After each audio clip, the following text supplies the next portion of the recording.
Welcome back to Good Morning North Coast, and I'm super excited to introduce our next guest to you, Lynette Pretorius from Austral Accounting. Lynette, good morning, how are you?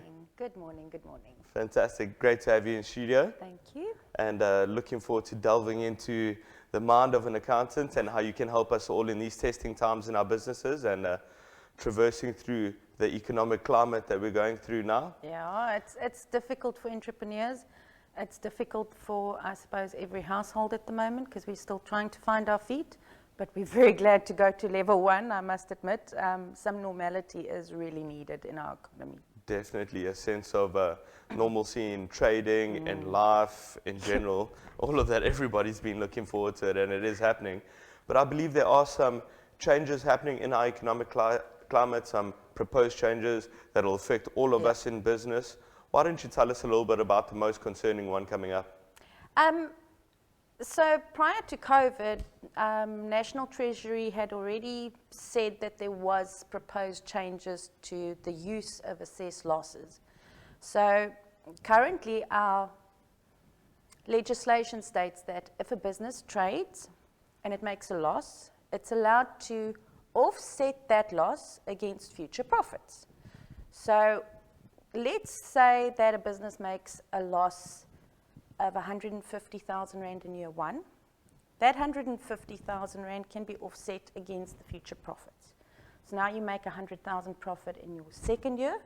You can take 100,000 off, make no taxable income, and have an assessed loss of 50,000 Rand. Okay, so that's the basic principle. 100%. Now, they were talking about this limitation of the assessed loss prior to COVID, and again, there's rumblings that we'll hear a final date in February. So the proposed changes is to limit your assessed loss to 80% of your profit. So what that in effect means, let's take that same example, that 150 assessed loss. Now you make 100,000 profit. You can only deduct 80,000 off that 100,000, so you still have a taxable profit, okay, of 20,000, and you then pay tax of 5,600. Yes. So you see, from paying no tax to paying tax. So I think the thing that people need to understand is if those proposed changes do come into effect, it would mean that most small businesses would have a tax liability come 2023. So now the problem really is most businesses come through COVID on their knees and they've rolled out losses like they can't believe major losses that no one has ever sustained in their businesses before, and especially it was for small. So hard. Yeah, for small businesses and large businesses alike. So now limiting that loss, so we're all trying to trade our way out of it, and then adding a tax liability at the end could intensify pressure on small business survival. Yes. So it's really important that people understand that this is a proposed change, and it will change the way that accountants now have to deal with this. And then come provisional tax time, you get a note from your accountant saying, listen, you have to pay some tax. You need to understand why that will happen.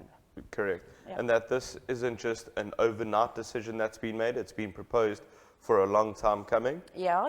So as I said, prior to COVID, they'd already discussed and it was put out to the public, but we suspect it's going to come in February in the budget speech. So, and do you feel that this is in line with international taxation and accounting practices? Oh, it's very much in line, eh?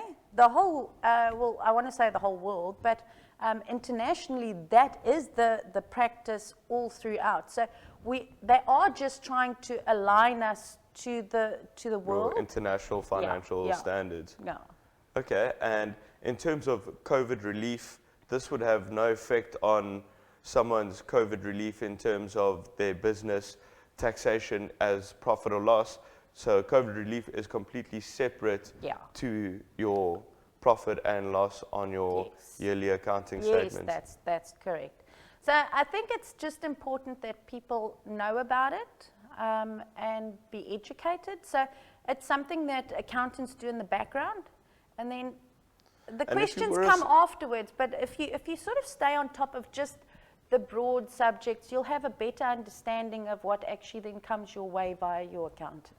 And if you were a small business startup and didn't have access to regular accounting services, what would your advice or suggestion be to small startups or small businesses with low turnovers to navigate these kinds of changes? How do people stay informed? How do they stay legal? And how do they make their way through these changes? Oh, you know what? I believe that there's just so much information out there.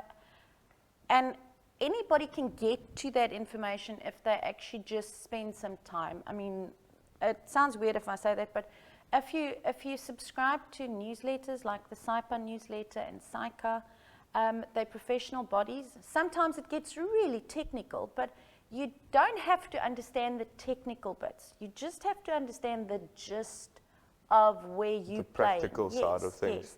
So I mean, the first thing is, for small businesses, there's a lot of different places your tax can take you. So one of the things that isn't spoken about a lot is turnover tax. So if your business has got a turnover of less than R1 million, you can actually register for turnover tax, okay?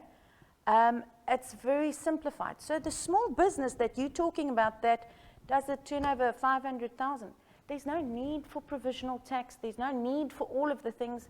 Register for turnover tax. It could be the answer to staying compliant without Correct. all of this. To get your SARS numbers, tax compliance, Yes. PINs, all of that Yes. sort of stuff. And if a business is reaching that million-plus mark, what would your recommendation be to them in terms of accounting services? Should they go to you, for example, and hire you on a retainer? How do they get advice from you? How do they get informed? And how do they make use of your services? Yeah, so predominantly those are the players that are our clients. It is the client that is turning over more than R1 million per annum. It all depends really on how strong the business is with their own admin. I find that most entrepreneurs are so busy with their own business. They don't have the time to remember that I have a VAT submission due, I have to pay my PAYE, you know, so Do their basic bookkeeping as well. Yes. And there's so many of these, aren't there? Co-reader, special skills development, UIF. I know, it's a minefield, eh? It really is a minefield, and especially in this climate, trying to keep your business alive and trying to keep, the sustainability and the future of it going on, it really does become overwhelming. What piece of advice would you give businesses to stay on top of their day-to-day tasks that will lead to them staying compliant? I think that the main thing is if you're not admin strong, outsource it to somebody that does that for a living. You know, I don't go build houses because, bugger me, I don't know how. But I'll employ somebody that has got the skills to go do it for me. So even though a business might still be small or you think I've got it all under control, the minute that slips, it actually now costs you money. And it Definitely. becomes a big pain in the knock-on behind. hassle. Yes. Definitely. Yeah. Lynette, thank you so much Oh, for your thank you for time, having me. your expertise. It is really valuable, and we look forward to having you on the show again soon. Thank you. Thank you. Great. Next up, we are going to an exciting new segment of doing weird stuff with Mornay, and we look forward to seeing what Mornay has to offer.